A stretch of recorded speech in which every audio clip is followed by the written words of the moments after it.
Good morning dear students and friends, welcome back to Prithviraj English academy. ಸ್ನೇಹಿತರೆ, ನಿಮಗೆಲ್ಲ Prithviraj English ಅಕಾಡೆಮಿಗೆ ಸ್ವಾಗತ ಸುಸ್ವಾಗತ. ಇವತ್ತಿನ ಒಂದು ವಿಡಿಯೋ ಪೂರ್ತಿ ಡೆಡಿಕೇಟೆಡ್ ಇರೋದಪ್ಪ. ಯಾಕಂದ್ರೆ ಕರ್ನಾಟಕ ಟೀಚರ್ ರಿಕ್ರೂಟ್ಮೆಂಟ್ ನೋಡ್ರಿ, ಅವ್ರು ಕರೀದೇ ಇರಲಿ, ನಮ್ಮ ಪ್ರಿಪರೇಷನ್ ಒಳಗೆ ನಾವು ಇರಬೇಕು. ಯಾಕಂದ್ರೆ ಅವ್ರು ಯಾವಾಗ ಕರೀತಾರೋ ಹೇಳಕ್ಕೆ ಬರಲ್ಲ. ಒಟ್ಟಿನಲ್ಲಿ ಅವ್ರು ಕರೀಲೇಬೇಕು. ಯಾಕಂದ್ರೆ ಸಾಕಷ್ಟು ಪೋಸ್ಟ್ಗಳು ಟೀಚರ್ ರಿಕ್ರೂಟ್ಮೆಂಟ್ ಇನ್ ಕರ್ನಾಟಕ ಏನದಾವು, ಸಾಕಷ್ಟು ಟೀಚರ್ಗಳು ನೀಡಿ ಇದ್ದಾರೆ ರೀ, ಬೇಕಾಗಿದ್ದಾರೆ. ಹಾಗಾಗಿ ನಾನೇನು ಸ್ಟಾರ್ಟ್ ಮಾಡಿದೆ ಅಂದ್ರೆ mission HSRT, GP, STR, PSTR, social science ಸೀರೀಸನ್ನು ನಾನು ಸ್ಟಾರ್ಟ್ ಮಾಡಿದ್ದೇನೆ ರೀ. ನೀವಿಷ್ಟು ಮಾಡಿದರೆ ಸಾಕು, ಇಷ್ಟು ಸಿಲೆಬಸ್ ಏನು ನಾನು ಇಲ್ಲಿ ಹೇಳ್ಕೊಡ್ತೀನಲ್ಲ ಅಷ್ಟು ಓದಿದರೆ ಸಾಕು, ಸೋಷಿಯಲ್ ಸೈನ್ಸ್ ಆರಾಮ್ಸೆ ನಾವು ಕ್ಲಿಕ್ ಆಗ್ಬೋದು. ಇದ್ರ ಜೊತೆಗೆ ನಾನು ಇಂಗ್ಲೀಷ್ ಟೀಚರ್ಸ್ಗಳಿಗೂ ಮತ್ತು ಸೈನ್ಸ್ ಮ್ಯಾಥ್ಸ್ ಅವರಿಗೂ ಕೂಡ ಇನ್ನು ಮುಂದಿನ ದಿನಮಾನಗಳಲ್ಲಿ ವಿಡಿಯೋಗಳನ್ನು ಹಾಕುವಂಥ ಕೆಲಸವನ್ನು ಮಾಡ್ತೀವಿ. ನೀವು ಜಸ್ಟ್ ಏನು ಮಾಡಿರಿ, ನಮ್ಮ ಚಾನಲ್ಗೆ ಸಬ್ಸ್ಕ್ರೈಬ್ ಆಗಿರಿ, ನಮ್ಮನ್ನು ಫಾಲೋ ಮಾಡಿರಿ, ಅಷ್ಟು ಸಾಕು. ಓಕೆ, ಈ ವಿಡಿಯೋ ನೋಡಿದರೆ ಸಾಕ್ರಿ, ಡೆಫಿನೆಟ್ಲಿ ನೀವು ಸೋಷಿಯಲ್ ಸೈನ್ಸ್ ಟೀಚರ್ ಆಗೇ ಆಗ್ತೀರಾ. ಹೌದಾ? ಸೊ ಇವತ್ತಿನ ಒಂದು ವಿಡಿಯೋ ಏನಪ್ಪ ಅಂದ್ರೆ ಫಸ್ಟ್ ಪಾರ್ಟು ಸೋಷಿಯಲ್ ಸೈನ್ಸಿಗೆ ರಿಲೇಟೆಡ್ಡು, ಸಮಾಜ ವಿಜ್ಞಾನಕ್ಕೆ ಸಂಬಂಧಪಟ್ಟಂಗ್ರಿ. ಸೊ ಏನು ನೋಡ್ಬೋದು ನಾವಿಲ್ಲಿ, ಫಸ್ಟು ನೋಡ್ರಿ, ವಿಷಯ ಏನೇನು ವಿಷಯವನ್ನು ನಾವಿಲ್ಲಿ ನೋಡಬೇಕಾಗ್ಯದ. ಪೂರ್ತಿ ಸಮಾಜ ವಿಜ್ಞಾನದೊಳಗೆ ಏನೇನು ನೋಡಬೇಕಾಗ್ಯದ ರೀ. ಇತಿಹಾಸದ ಅರ್ಥ, ಸ್ವರೂಪ, ವ್ಯಾಪ್ತಿ, ಮಹತ್ವ ರೀ. ಇತಿಹಾಸದ ಗುರಿ ಮತ್ತು ಮೌಲ್ಯಗಳು, ಬೋಧನಾ ಉದ್ದೇಶಗಳು, ಪೌರ್ಣಿತಿ ಬೋಧನಾ ಉದ್ದೇಶಗಳು, ಇತಿಹಾಸದ ಪ್ರಕಾರಗಳು, ವಿಷಯಗಳ ನಡುವಿನ ಸಹಸಂಬಂಧ, ಇತಿಹಾಸದ ಬೋಧನಾ ವಿಧಾನಗಳು, ಸಮುದಾಯ ಸಂಪನ್ಮೂಲಗಳು, ಇತಿಹಾಸದ ಆಯಾಮಗಳು, ಶ್ರವಣೋಪಕರಣಗಳು ಮತ್ತು ಮಾದರಿಗಳು, ರಚನಾವಾದ ಅರ್ಥ ಮತ್ತು ವ್ಯಾಖ್ಯೆ, ಪಠ್ಯಕ್ರಮದ ರಚನೆಯ ವಿಧಾನಗಳು, 5E ಮಾದರಿ ಮತ್ತು ತರಗತಿಯಲ್ಲಿ ಅಳವಡಿಸಿಕೊಳ್ಳುವ ವಿಧಾನ, ಪಾಠ ಯೋಜನೆ, ಘಟಕ ಯೋಜನೆ, ಸಂಪನ್ಮೂಲ ಘಟಕ ಯೋಜನೆ, ಮೌಲ್ಯಮಾಪನದ ಅರ್ಥ, ಗುಣಲಕ್ಷಣಗಳು, ಪ್ರಮುಖ ಸಾಧನಗಳು, ಡಿಜಿಟಲ್ ಮೌಲ್ಯಮಾಪನ, ಸಹಕಾರ ಕಲಿಕೆ ಮತ್ತು ಸಂಘಟನಾತ್ಮಕ ಕಲಿಕೆ, ಮೌಲ್ಯೀಕರಿಸುವಲ್ಲಿ ನವೀನ ತಂತ್ರಗಳು, ಆನ್ಲೈನ್ ಮೌಲ್ಯಮಾಪನ ಇರ್ಬೋದು, ತೆರೆದ ಪುಸ್ತಕ ವಿಧಾನ ಇರ್ಬೋದು, ಕಲಿಕಾ ವಲಯಗಳು ಏನಂದ್ರೆ ಹೌಲಿನ್ ಆ್ಯಂಡರ್ಸನ್ ಪ್ರಕಾರ ಕಲಿಕಾ ವಲಯಗಳು, ಇವುಗಳ ಕುರಿತು ನಾವು ಏನು ಮಾಡ್ತೀವಿ ಈ ವಿಷಯದಲ್ಲಿ ನೋಡ್ತೀವಿ. ಹೌದಾ? ಸೊ ಇವತ್ತಿನ ವಿಷಯ ಏನು, ಸಮಾಜ ವಿಜ್ಞಾನ. ಮೊದಲನೇದೇನು, ಸಮಾಜ ವಿಜ್ಞಾನದ ಇತಿಹಾಸ ನೋಡೋಣ್ರಿ. ಏನು ಇತಿಹಾಸ? ಇಂದು ನಾವೇನು ಕಲಿಯಾಕತ್ತೀವಲ್ಲ ಅದು ಮಗು ಕೇಂದ್ರಿತ ಶಿಕ್ಷಣದ ವ್ಯವಸ್ಥೆ ರೀ. ಇಲ್ಲಿ ಮಗುನ ಏನು ಸೆಂಟರ್ ಪಾಯಿಂಟ್ ರೀ, ಕೇಂದ್ರ ಬಿಂದು ನೋಡ್ರಿ, ಇಲ್ಲಿದೆ. ಏನು ಮಗು ಏನಿಲ್ಲಿ ಕೇಂದ್ರ ರೀ. ಇಲ್ಲಿ ಮಗುವಿನ ಮೇಲೆನೇ ಏನಾಗಿರ್ತದೆ, ಎಲ್ಲನೂ ಅಳವಡಿಕೆ ಆಗಿರ್ತದೆ. ಸೊ ಹಾಗಾಗಿ ಇದೇನು ಮಗು ಕೇಂದ್ರಿತ ಶಿಕ್ಷಣ ವ್ಯವಸ್ಥೆಯಲ್ಲಿ ನಾವು ಇವತ್ತು ಇದ್ದೀವಿ ರೀ. ಸೊ ವಿಷಯ ಹೆಂಗಿರ್ಬೇಕಂದ್ರೆ ಅವನ ಅಭಿರುಚಿ ಮತ್ತು ಆಸಕ್ತಿಗೆ ಅನುಗುಣವಾಗಿ ನಾವೇನು ಮಾಡಬೇಕು, ಟೀಚ್ ಮಾಡಬೇಕಾಗತ್ತೆ. ವಿಷಯ ಏನಿರಬೇಕು, ಆ ಮಗುವಿನ ಶಿಕ್ಷಣದ ವ್ಯವಸ್ಥೆ ಹೆಂಗಿರಬೇಕು, ಇದು ಮಗು ಕೇಂದ್ರಿತ ಶಿಕ್ಷಣ ವ್ಯವಸ್ಥೆ ರೀ. ಹಾಗಾಗಿ ನಮ್ಮ ಸಮಾಜ ವಿಜ್ಞಾನದ ಬೋಧನಾ ಕಾರ್ಯನ ಹೆಂಗಿರ್ಬೇಕಂದ್ರೆ ಆ ಮಗುವಿನ ಆಸಕ್ತಿ ಮತ್ತು ಅಭಿರುಚಿಗೆ ಅನುಗುಣವಾಗಿ ನಮ್ಮ ಬೋಧನಾ ಕಾರ್ಯ ನಡಿಬೇಕು ರೀ. ಎರಡನೇದು, ಇವತ್ತೇನು ನಾವು ಸಮಾಜ ವಿಜ್ಞಾನ ಅಂತೇಳಿ ಅಂತೀವಲ್ರಿ, ಈ ಸಮಾಜ ವಿಜ್ಞಾನವನ್ನು ನಾವು ಏನಂತೇಳಿ ಕರಿತೀವಿ ಅಂದರೆ ಸಮಾಜ ವಿಜ್ಞಾನಗಳ ರಾಣಿ ಅಂತೇಳಿ ಕರಿತೀವಿ ರೀ. ಇದನ್ನು ಭಾಳ ಇಂಪಾರ್ಟೆಂಟ್ ರೀ, ಇದನ್ನು ಬರೆದಿಟ್ಕೊಳ್ರಿ. ಅಥವಾ ಮಾತೆ ಎಂದು ಕೂಡ ಕರೆಯುತ್ತಾರೆ. ಏನು ಮಲ್ಟಿಪಲ್ ಚಾಯ್ಸಿಗೆ ಕೊಡುವಂಥ ಸಾಧ್ಯತೆ ಇರ್ತದೆ ರೀ. ಏನು ಇತಿಹಾಸವನ್ನು ಏನಂತೇಳಿ ಪರಿಗಣಿಸ್ತೀವಿ, ಸಮಾಜ ವಿಜ್ಞಾನಗಳ ರಾಣಿ ಅಥವಾ ಮಾತೆ ಎಂದು ಕರೆಯುತ್ತಾರೆ. ಅಂದರೆ ಎಲ್ಲ ಸಮಾಜ ವಿಜ್ಞಾನಕ್ಕೂ ಇದೇ ಮೂಲ. ಅದು ನೀವು ಜಿಯೋಗ್ರಫಿ ಅನ್ಬೋದು, ಭೂಗೋಳಶಾಸ್ತ್ರ ಅನ್ಬೋದು, ಪೌರ್ಣಿತಿ ಅನ್ಬೋದು, ಸಮಾಜಶಾಸ್ತ್ರ ಅನ್ಬೋದು. ಇವಕ್ಕೆಲ್ಲಕ್ಕೂ ಮೂಲ ಯಾವುದು ಅಥವಾ ಮಾತೆ ಯಾವುದ್ರಿ? ಮೂಲ ಸಮಾಜ ವಿಜ್ಞಾನ. ಹಾಗಾಗಿ ಇತಿಹಾಸನ. ಹಾಗಾಗಿ ಇದಕ್ಕೆ ಏನಂತೇಳಿ ಕರಿತೀವಿ ನಾವು, ಇತಿಹಾಸವನ್ನು ಸಮಾಜ ವಿಜ್ಞಾನಗಳ ರಾಣಿ ಅಥವಾ ಮಾತೆ ಎಂದು ಕರೆಯುತ್ತಾರೆ. ನೆಕ್ಸ್ಟ್ ನೋಡಿರಿ, ಸಮಾಜ ವಿಜ್ಞಾನದಾಗ ಮೊದಲು ಏನೇನಿದ್ದು ಅಂದರೆ ತತ್ವಶಾಸ್ತ್ರ, ರಾಜ್ಯನೀತಿ, ಲಲಿತಕಲೆ ಇತ್ಯಾದಿಗಳು ಇದ್ದು ರೀ. ಹೌದಾ? ಈಗ ಬರ್ರಿ, ಏನು ಸಮಾಜ ವಿಜ್ಞಾನದ ಅರ್ಥದ ಬಗ್ಗೆ ತಿಳ್ಕೊಂಡ್ರಿ. ಸಮಾಜ ವಿಜ್ಞಾನ ಅಥವಾ ಸಮಾಜ ಮತ್ತು ಮಾನವನ ಎಲ್ಲ ರೀತಿಯ ನೂತನ ಮಾಹಿತಿಗಳನ್ನು ಸಂಗ್ರಹಿಸುವ ವಿಷಯವನ್ನು ನಾವೇನಂತೇಳಿ ಕರಿತೀವಿ, ಸಮಾಜ ವಿಜ್ಞಾನ ಅಂತೇಳಿ ಕರಿತೀವಿ. ಮಾನವನ ಎಲ್ಲ ನೂತನ ಅಂದರೆ ನ್ಯೂ ಇನ್ಫಾರ್ಮೇಷನ್ ಎಲ್ಲವನ್ನು ಕ್ರೋಢೀಕರಿಸುವುದಕ್ಕೆ ನಾವೇನಂತೇಳಿ ಕರಿತೀವಿ, ಸಮಾಜ ವಿಜ್ಞಾನ ಅಂತೇಳಿ ಕರಿತೀವಿ. ಒಂದೇದು.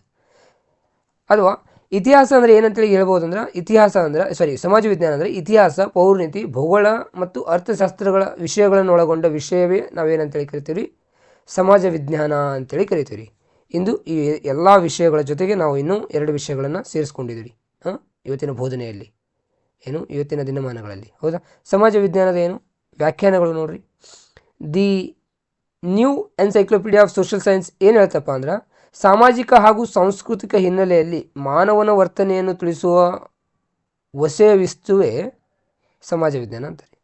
ಏನು, ಸಾಮಾಜಿಕ ಮತ್ತು ಸಾಂಸ್ಕೃತಿಕ ಹಿನ್ನೆಲೆಯಲ್ಲಿ ಮಾನವನ ವರ್ತನೆಯನ್ನು ತಿಳಿಸುವ ವಸ್ತು ವಿಷಯವೇ ಏನು ಸಮಾಜ ವಿಜ್ಞಾನ ಅಂತದೆ. ಯಾವುದು? The new encyclopaedia of social science. Next international encyclopaedia and David Sills ಏನು ಹೇಳ್ತಾರೆ ಅಂದ್ರೆ, ಯಾವ ವಿಷಯಗಳು ಸಾಮಾಜಿಕ ವರ್ತನೆ ಮತ್ತು ಸಂಘ ಸಂಸ್ಥೆಗಳ ಸಾಮಾಜಿಕ ಹಾಗೂ ವರ್ತನಾ ವಿಜ್ಞಾನಗಳ ಬಗ್ಗೆ ಮಾಹಿತಿ ನೀಡಬಲ್ಲ ವಿಷಯವೇ ಏನು ಸಮಾಜ ವಿಜ್ಞಾನ ಅಂತೇಳಿ ಕರೀತಾರೆ. ಹೌದಾ? ನೆಕ್ಸ್ಟು ಹಾಗೆ ವ್ಯಾಖ್ಯೆಗಳು ಮತ್ತೆ ಏನು. ನೆಕ್ಸ್ಟ್ ಜೇಮ್ಸ್ ಹಾಯ್ ಪ್ರಕಾರ ಏನು, ಸಾಮಾಜಿಕ ಪ್ರಕ್ರಿಯೆಗಳನ್ನು ನಿರ್ಮಿಸುವ ದೈಹಿಕ ಮತ್ತು ಮಾನಸಿಕ ಕ್ರಿಯೆಗಳ ನಿರಂತರ ಹಾಗೂ ಅನನ್ಯ ಕಲಿಕಾ ಸಂಬಂಧಗಳನ್ನು ಅಭ್ಯಸಿಸುವುದೇ ಏನಂತೇಳಿ ಕರೀತಾರೆ? ಸಮಾಜ ವಿಜ್ಞಾನ ಅಂತೇಳಿ ಇವ್ರ ಪ್ರಕಾರ. ನೆಕ್ಸ್ಟು ಚಾರ್ಲ್ಸ್ ಬಿಯರ್ಡ್ಸ್ ಇವರೇನು ಹೇಳ್ತಾರೆ ಅಂದ್ರೆ, ಕಲ್ಲು, ಕೊಲ್ಲು, ನಕ್ಷತ್ರ ಮತ್ತು ಭೌತಿಕ ವಸ್ತುಗಳಿಂದ ಭಿನ್ನವಾಗಿರುವಂಥ ಮಾನವಿಕ ವಿಷಯಗಳನ್ನು ಆಲೋಚಿಸುವಂಥ ಜ್ಞಾನದ ಶಾಖೆ ಏನು ಸಮಾಜ ವಿಜ್ಞಾನ ಅಂತೇಳಿ ಕರೀತಾರೆ. ಇವು ಕೆಲವೊಂದಿಷ್ಟು ವ್ಯಾಖ್ಯೆಗಳು ಇವು. ಈಗ ಬರ್ರಿ ಕ್ಯಾರೆಕ್ಟರಿಸ್ಟಿಕ್ ಏನು ಸಮಾಜ ವಿಜ್ಞಾನದ್ದು. ಸಮಾಜ ವಿಜ್ಞಾನ ಯಾವಾಗಲೂ ಮಾನವನು ವಾಸಿಸುವ ಸಾಮಾಜಿಕ ಪರಿಸರದ ನಡುವಿನ ಸಂಬಂಧ ಹಾಗೂ ವಿಕಾಸದ ಬಗ್ಗೆ ತಿಳಿಸುತ್ತದೆ. ಸಾಮಾಜಿಕ ಪರಿಸರ ಅಂದರೆ ಒಂದು ಸೊಸೈಟಿ ಒಳಗೆ ಇರುವಂಥ ವ್ಯಕ್ತಿಗಳ ನಡುವೆ ಇರತಕ್ಕಂಥ ಸಾಮಾಜಿಕ ಸಂಬಂಧ ಬಗ್ಗೆ ಮತ್ತು ಅದರ ವಿಕಾಸದ ಬಗ್ಗೆ ಏನು ಮಾಡ್ತದೆ, ಇದು ತಿಳಿಸ್ತದೆ. ಎರಡನೇದು, ಇದರಲ್ಲಿ ಏನು ಮಾಡ್ತದೆ, ಬದುಕುವ ಎಲ್ಲ ವಿಷಯಗಳನ್ನು, ಸಮಾಜದಲ್ಲಿ ಬದುಕುವ ಎಲ್ಲ ವಿಷಯಗಳನ್ನು ತಿಳಿಸುವ ಕಾರ್ಯವನ್ನು ಇದು ಮಾಡ್ತದೆ. ನೆಕ್ಸ್ಟು, ಇದು ಸೈದ್ಧಾಂತಿಕ ನೆಲೆಗೆ ಹೆಚ್ಚು ಒತ್ತು ನೀಡುವುದು. ಏನ್ರಿ, ಥೆರೈಟಿಕಲಿ ಇದು. ಮತ್ತು ಅದರ ಅನ್ವಯಿಕೆ ಭಾಗವೇ ಸಮಾಜ ವಿಜ್ಞಾನದ ಅಭ್ಯಾಸವಾಗಿದೆ. ಅದನ್ನು ಪ್ರಾಕ್ಟಿಕಲ್ ಆಗಿ ಏನು ನಾವು ಸೊಸೈಟಿ ಒಳಗೆ ನೋಡ್ತೀವಿ, ಅದೇ ಏನು ಸಮಾಜ ವಿಜ್ಞಾನ ಅಂತೇಳಿ ಕರಿಬೋದು. ಇದು ಗತಕಾಲದ ಘಟನೆಗಳಿಗೆ, ನೋಡ್ರಿ, ಇದು ಕೇವಲ ಗತಕಾಲದ ಘಟನೆಗಳಿಗೆ ಸೀಮಿತವಾಗಿರದೆ ವರ್ತಮಾನ ಹಾಗೂ ಸಮಕಾಲೀನ ಸಮಸ್ಯೆಗಳಿಗೆ, ಕೇವಲ ಗತಕಾಲ ಅಂದರೆ ಹಿಂದಿನ ಕಾಲದಷ್ಟೇ ಅಲ್ರಿ, ಈಗ ಸದ್ಯ ಏನು ನಡೆಯಕತ್ತೈತಿ ಅದನ್ನೆಲ್ಲದರ ಜೊತೆಗೆ ಅಥವಾ ವಿಧಾನಗಳನ್ನು ತಿಳಿಯುವುದಕ್ಕೆ ಸಹಕಾರಿ ರೀ. ಇವೆಲ್ಲನೂ ವರ್ತಮಾನದ ಸಮಸ್ಯೆಗಳಿಗೆ ಅಥವಾ ಅದಕ್ಕೆ ಏನು ಪರಿಹಾರವನ್ನು ತಿಳಿಯಲಿಕ್ಕೆ ಇದು ಸಹಕಾರವನ್ನು ನೀಡ್ತದೆ. ನೆಕ್ಸ್ಟು, ಸಮಾಜದ ವೈವಿಧ್ಯಮಯ ಮಾನವಿಕ ಸಂಬಂಧಗಳ ಕುರಿತು ಅಧ್ಯಯನ ಮತ್ತು ಪರಿಶೋಧನಾ ಕಾರ್ಯ ಮಾಡುವುದು ಆಗಿದೆ ರೀ ಇದು. PhD ಪರಿಶೋಧನೆಯನ್ನು ಮಾಡ್ತಾರಲ್ರಿ, ಆ ರೀತಿಯಾಗಿಯೂ ಮಾಡಬಹುದು. ಸಮಾಜದಲ್ಲಿ ನಿತ್ಯ ನೂತನ ಸತ್ಯ ಸಂಗತಿಗಳನ್ನು ಕಂಡುಹಿಡಿಯುವ ಕಾರ್ಯವನ್ನು ಮಾಡುತ್ತದೆ ರೀ. ಸಮಾಜದೊಳಗೆ ನಿತ್ಯ ಹೊಸ ಸಂಗತಿಗಳನ್ನು, ಸತ್ಯ ಸಂಗತಿಗಳನ್ನು ಕಂಡುಹಿಡಿಯುವ ಕಾರ್ಯ ಯಾವ್ದು ಮಾಡ್ತದೆ ಅಂದ್ರೆ ಸಮಾಜ ವಿಜ್ಞಾನ ಮಾಡ್ತದೆ. ಇದರೊಳಗೆ ಅರ್ಥಶಾಸ್ತ್ರ, ಭೌಗೋಳಶಾಸ್ತ್ರ ಒಳಗೊಂಡಿರುವಂತೆ ಅದರ ಕಾರ್ಯವನ್ನು ಕೂಡ ಸಮಾಜ ವಿಜ್ಞಾನ ಮಾಡ್ತದೆ ರೀ. ಹೌದಾ?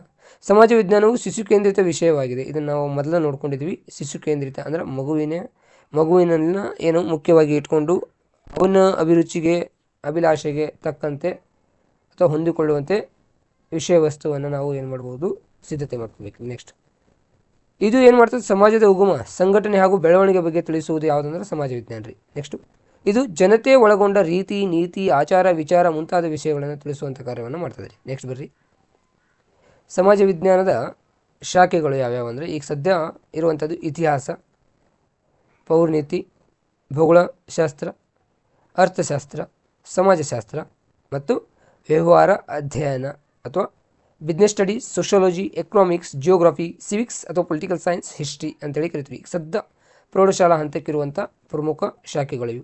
ಇತರೆ ಯಾವ್ಯಾವ ಬರ್ತಾವೆ ಅಂದ್ರೆ, ಇತರೆ ಒಳಗೆ ಶಿಕ್ಷಣ ಬರ್ತದೆ ರೀ, ವೇದಾಂತ ಬರ್ತದೆ, ಮಾನವ ವಿಜ್ಞಾನ ಅಥವಾ ಆಂಥ್ರೋಪಾಲಜಿನೂ ಬರ್ತದೆ ಇದರೊಳಗೆ. ಇದಷ್ಟು ಏನು ಸಮಾಜ ವಿಜ್ಞಾನದ ಶಾಖೆಗಳು ರೀ. ನೆಕ್ಸ್ಟು, ಸಮಾಜ ವಿಜ್ಞಾನದ ವ್ಯಾಪ್ತಿ ಅಂದರೆ ಪ್ರದೇಶ, ಎಲ್ಲಿ ಮಟ್ಟ ಇರ್ತದೆ ಇದು. ಏನು ಮಾನವ ಮತ್ತು ಸಮಾಜದ ಸಂಘ ಸಂಸ್ಥೆಗಳ ನಡುವೆ ಸಂಬಂಧವನ್ನು ಕಲ್ಪಿಸುವುದು ಯಾವುದಂದ್ರೆ ಸಮಾಜ ವಿಜ್ಞಾನ. ನೆಕ್ಸ್ಟು, ಇದು ನೋಡ್ರಿ, ಸ್ಥಳೀಯ, ರಾಜ್ಯ, ರಾಷ್ಟ್ರೀಯ, ಅಂತಾರಾಷ್ಟ್ರೀಯ ಪ್ರಚಲಿತ ವಿಷಯಗಳ ಕುರಿತು ಅಧ್ಯಯನ ಮಾಡ್ತದೆ ಇದು.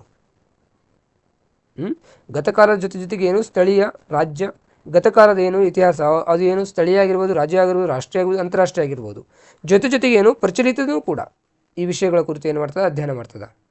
ಇದು ಮೂಲಭೂತ ಸಮಸ್ಯೆಗಳ ಕುರಿತು ಅಧ್ಯಯನ ಮಾಡ್ತದೆ ರೀ. ಮೂಲಭೂತ ಸಮಸ್ಯೆಗಳ ಕುರಿತು, ಫಾರ್ ಎಕ್ಸಾಂಪಲ್ ಬಡತನ, ಹಸಿವು, ನಿರುದ್ಯೋಗ, ಶಿಕ್ಷಣ, ರೋಗ ರುಜಿನಗಳ ಬಗ್ಗೆ ಇದೇನು ಮಾಡ್ತದೆ, ಇನ್ನು ಇತ್ಯಾದಿಗಳ ಬಗ್ಗೆ ಇದು ಅಧ್ಯಯನವನ್ನು ಮಾಡ್ತದೆ. ಹೌದಾ? ನೆಕ್ಸ್ಟು, ಸಮಾಜದ ವಿಷಯಗಳನ್ನು ಕ್ರೋಢೀಕರಣ ಮಾಡ್ತದೆ ಇದು. ನಾವೇನು ಕ್ರೋಢೀಕರಣ ಮಾಡಿದ್ದೀವಲ್ಲ ಈಗ, ಏನು ಹೊಸ ಏನು ನಮ್ಮ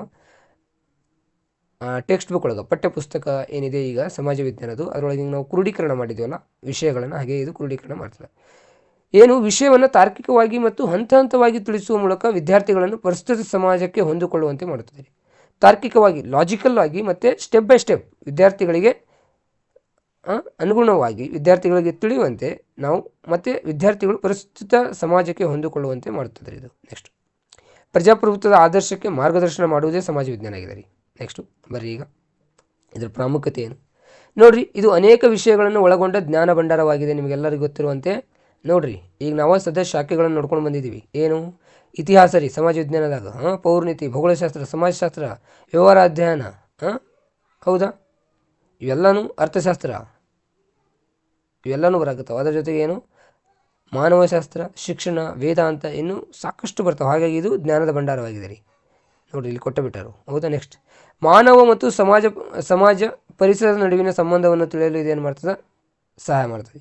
ಮಾನವ ಮತ್ತು ಸಮಾಜದ ಏನು ಪರಿಸರ ಇದೆಯಲ್ಲ ಅದರ ನಡುವಿನ ಸಂಬಂಧವನ್ನು ತಿಳಿಯಲು ಸಹಕಾರ ನೀಡ್ತದೆ ರೀ. ನೆಕ್ಸ್ಟ್, ಮಾನವನ ಉಗಮ, ಸಾಮಾಜಿಕ ಸಂಘಟನೆ ಹಾಗೂ ವಿಕಾಸದ ಬಗ್ಗೆ ತಿಳಿಸುವುದು ಅಂತ ಏನಾದರೂ ಸಬ್ಜೆಕ್ಟ್ ಇದ್ರೆ ಅದು ಸಮಾಜ ವಿಜ್ಞಾನ ರೀ. ಅದನ್ನು ಬಿಟ್ಟರೆ ಬೇರೆ ಯಾವ ವಿಷಯನೂ ತಿಳಿಸಂಗಿಲ್ಲ. ನೆಕ್ಸ್ಟ್, ವಿದ್ಯಾರ್ಥಿಗಳಿಗೆ ಪ್ರಾಚೀನ ಹಾಗೂ ಸಮಕಾಲೀನ ಸಮಾಜದ ಸನ್ನಿವೇಶಗಳನ್ನು ಒದಗಿಸಿಕೊಡುವಂಥ ಕಾರ್ಯವನ್ನು ಸಮಾಜ ವಿಜ್ಞಾನ ಮಾಡ್ತದೆ ರೀ. ಇದು ನೀವು ತಿಳ್ಕೊಬೇಕು. ಪ್ರಾಚೀನ ಅಂದರೆ ಗತಕಾಲದ್ದು ಮತ್ತು ಈಗ ಸಮಕಾಲೀನ, ಈಗ ಸದ್ಯ ನಡೀತಾ ಅಂತ ಸಮಾಜದ ಒಂದು ಸನ್ನಿವೇಶಗಳನ್ನು ಒದಗಿಸಿಕೊಡ್ತದೆ ಇದು, ಹೌದಾ.